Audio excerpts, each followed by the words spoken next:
Sanibonani bafowethu, udokotela uDlamini Mzimkhalimali. Bafowethu nangu umnabisa. Njalo ngomsombuluko nginika abantu abawu-10 ukuthi beze utest eSangro House 315 eofisini la kutholakala khona ama-product eThekwini. Just 10 kuphela bezotesta nje mahhala. Umnabise lo, omkhulu lo, omncane lo. Lama product kuyaqondene ngcono ukuthi makuthiwa ekamereni ahamba nanansi pin code asebeyazi bazokutshela ngayo. 200 lo, 100 rand lo, 100 rand pin. Bese kuba inamathela nansi namathela ihamba nale set. Le set le 1 2 3 enkulu le encane le. Mangabe ufuna ukumbamba umuntu wakho ecoba le. Okwekamera lokho. Kodwa siqala la empilweni. Umuntu osegula ama-ulcer, isinya, izinso, ushukela, amathambo. Umuntu ogula unezilonda ngaphakathi nansi imbiza yempilo. Ihlanganisa amakhamba amaningi ke njengoba uzangibala. Umuntu onamajaqamba, umuntu ongathanda ukudla, umuntu oncipha emzimbeni, umuntu oneresh, umuntu onezilonda, umuntu one-discharge.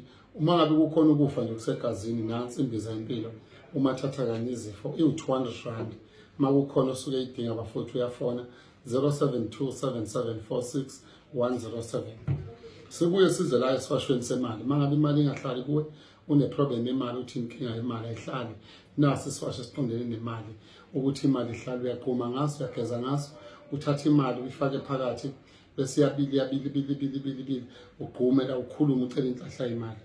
Sibuye size la umuntu othi Dlamini nginamathunzi, angithandwa ngabantu, angishelwa noma ngishelwa amadada afika idlela igaka ngishiya nayi into enhlahla esusa amathunzi. Siwasho sikaDlamini senhlahla lesi esusa amathunzi sakugazi noma ngaba uqono ushimile noma ngabe uyawathola amadoda akushiya nje uma unamabhadi esusa amathunzi kwashona umuntu owawuthandana naye kunamathunzi nasi eseqondene namathunzi esenhlahla.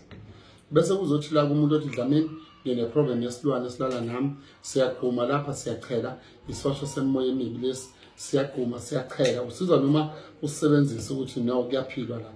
Kuzoba i-faith water nansi faith water, siyaqhuma siyageza siyaphalaza amanzi lawa abusisiwe wasebenzayo for qhumeni ekuphalazeni kugezela ukuthi uthandeke nje khanye into zakho sihambisana inhlahla nesemali.